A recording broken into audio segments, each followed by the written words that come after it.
The singing spears of Gaul. Across the mist-laden valleys of ancient Gaul, there are stories of weapons that did more than gleam in the sunlight. They sang.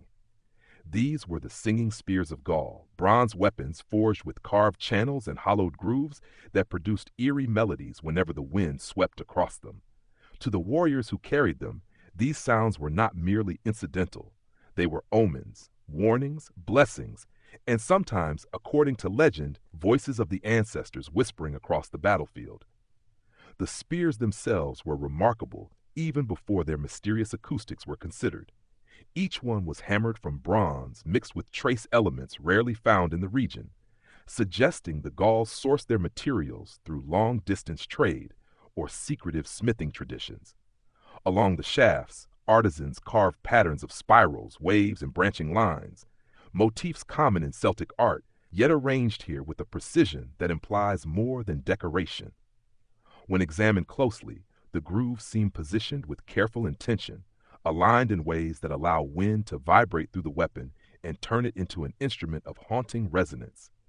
Imagine a line of warriors standing atop a hill before dawn, the breeze rising from the valley below. As the wind flows past their spears, low tones begin to echo across the landscape, soft at first, then growing into a wavering chorus that seems almost alive.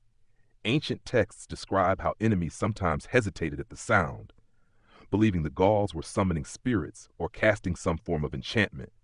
Even Roman chroniclers, normally dismissive of such tales, noted the unnerving quality of these howling weapons. But the singing spears of Gaul were more than psychological tools.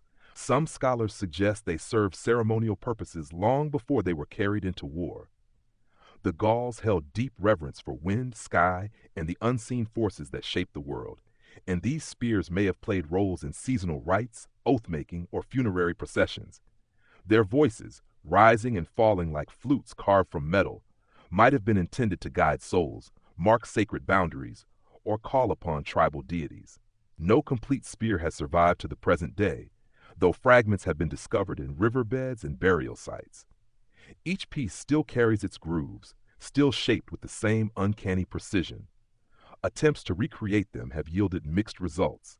Some replicas produce faint hums, while others emit clear, almost musical tones when struck by the wind. Yet none match the descriptions of ancient accounts, which speak of harmonies that drifted for miles and seem to shift depending on weather, season, or even the mood of the warrior holding them. What remains certain is that the singing spears of Gaul blur the line between weapon and ritual object, technology and myth. They remind us that ancient peoples understood sound in ways we are only beginning to rediscover, how it can move armies, stir belief, and breathe life into bronze. Help the channel by like, share, subscribe.